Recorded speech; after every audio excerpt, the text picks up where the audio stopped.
Every relationship is transactional, but that doesn't mean that it's fake. It just means it costs something. Time, energy, presence. And when you're a nomad entrepreneur, managing that while bouncing between time zones, emails, and cities, it can be a lot. Trying to find people who truly get you. Not easy. I've lived this life for over a year now. Freelancing, traveling. Now I'm building my company while moving between Bali, Lisbon, Thailand, and wherever the next opportunity calls. I felt it all.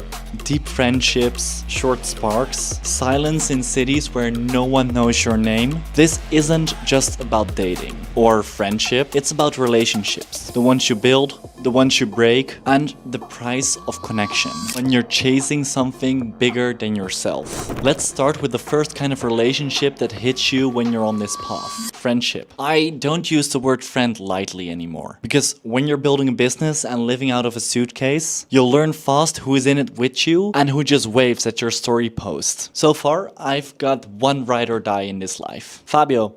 My best friend, my business partner, my brother from another mother. We call almost every single day. Sometimes to solve a business problem, sometimes to talk about life. That support, it's priceless and rare. But here's the catch. Friendship at this stage comes with a cost. Not in money, but in time, energy, presence, and honestly, intention. You can meet a lot of people at coworkings or meetups. Nomad circles are full of folks doing cool things. It's easy to find like-minded ones. What's harder is to find aligned ones. People who get you. There are nomads who work remote and just wiggle their mouse once in a while. And there are nomads who are locked in building something. Thrive off ambition and are result driven. And you have people who got lost in the joy of this nomad life, who started ambitious but crumbled down. Or you meet just chill people who already did the work and are now just enjoying the fruits of their labor. It's interesting to find who you want to associate yourself with. But in the end, the people in your close surroundings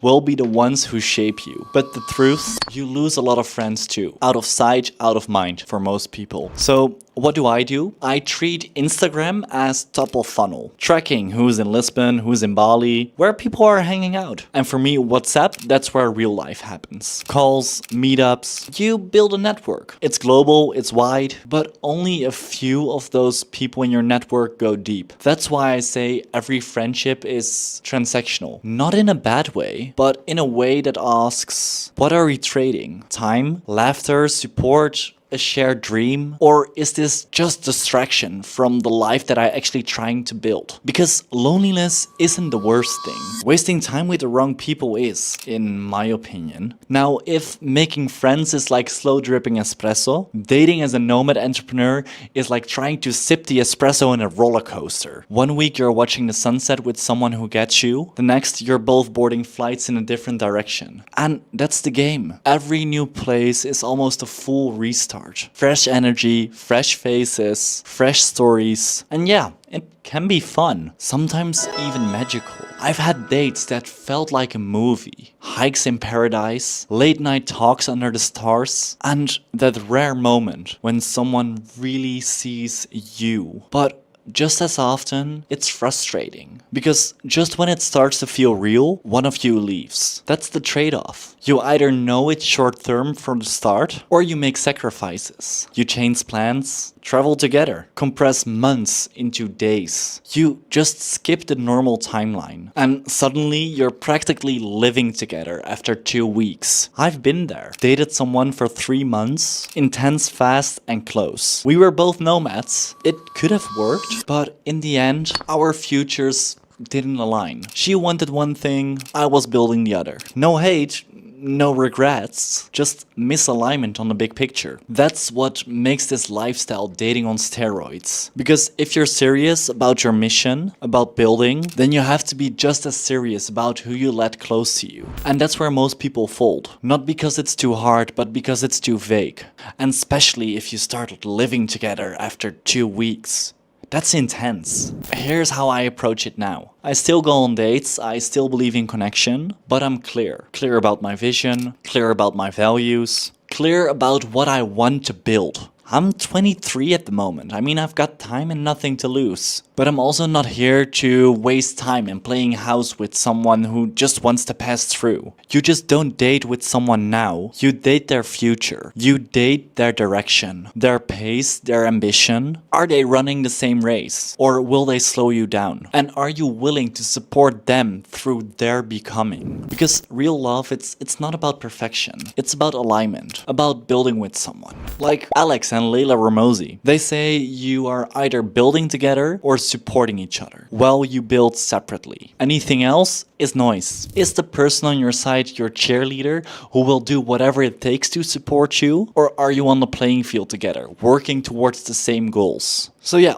dating as a nomad entrepreneur, it can be beautiful, but only if you're brutally honest with them and with yourself. Because the biggest heartbreak is not only losing someone, it's also losing momentum. In this life, that's a cost I'm not willing to pay. If you want to live an exceptional life, by definition of the word, you are the exception. Not everyone is made for that. So it does make the whole thing more difficult. And even when you do get clear, even when you protect your momentum, there are still nights where you're halfway across the world in a new city surrounded by strangers, and you start to wonder, what am I doing? It's not just about romance. It's also about presence, about having someone who's there. And when you're chasing freedom, that's the piece no one talks about. So let's talk about it. Loneliness, the unseen cost. It doesn't hit when you're busy. It hits when it's quiet. When the screen goes dark, the workday ends, and you're laying in bed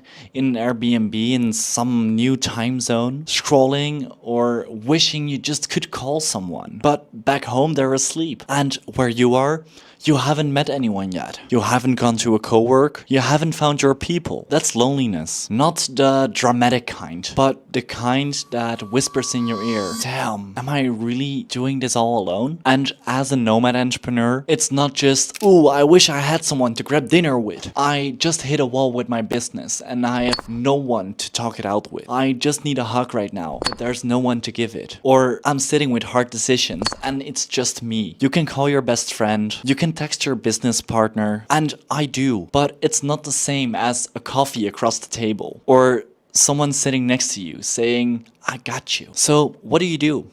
For me, I move my body. Gym, walks, no music, just me and my breath. I write it out, journal all the noise of my head straight on paper. And when I really need it, I call Fabio from time to time. We even have this running joke that if we didn't talk for 24 hours, we say, oh, I already started missing you. You didn't call me or whatever.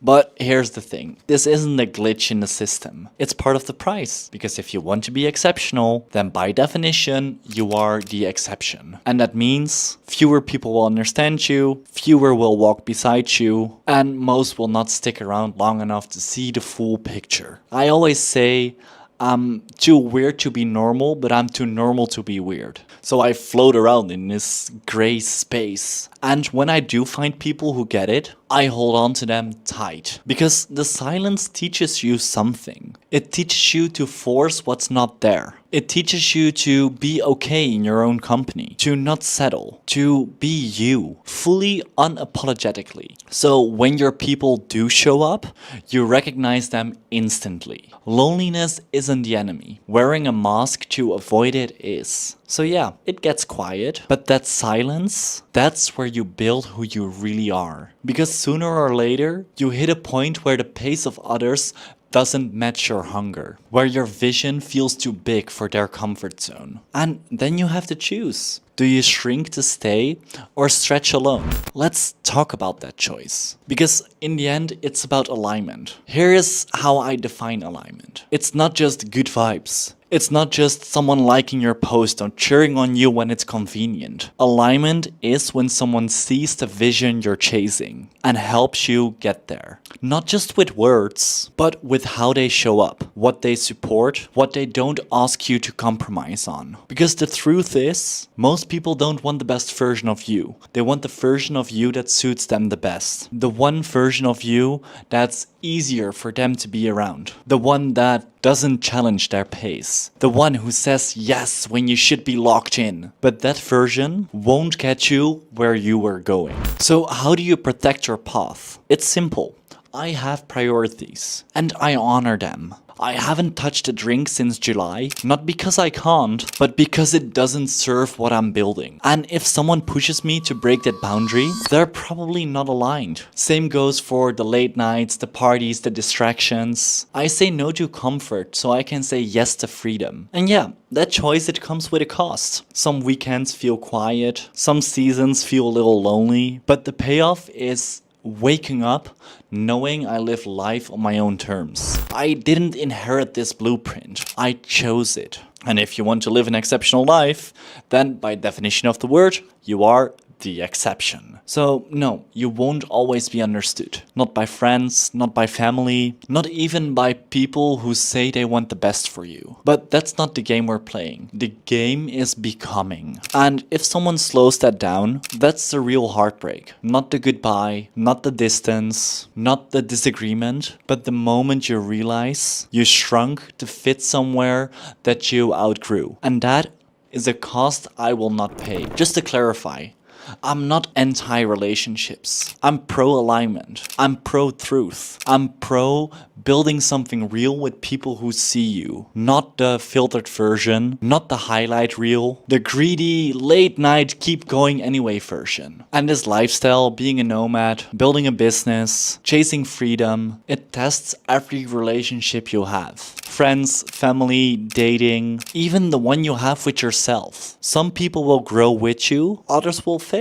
And some will try to pull you back to the version of you that they will feel comfortable with. And you've got to decide, are you gonna play their game or build your own? Because here's the truth, not every relationship will survive your evolution. Not every person is meant to walk with you forever. And that's okay. But the ones that does will be solid, real, unshakable, but only if you have the courage to stay honest. Honest about what you want, honest about where you're going, honest about who is coming with you. So yeah, every relationship is transactional. The only question is, are you getting a return that's worth it what you're giving? Because in life, you've only got two currencies, time and money. Money to buy back time and do cool stuff. Time to create and spend on the life that you actually want, or to create more money. All I want to say is just spend those currencies well. And hopefully your time is spent well watching this video. And if that's the case, subscribe to follow this whole journey of me as a nomad entrepreneur traveling the world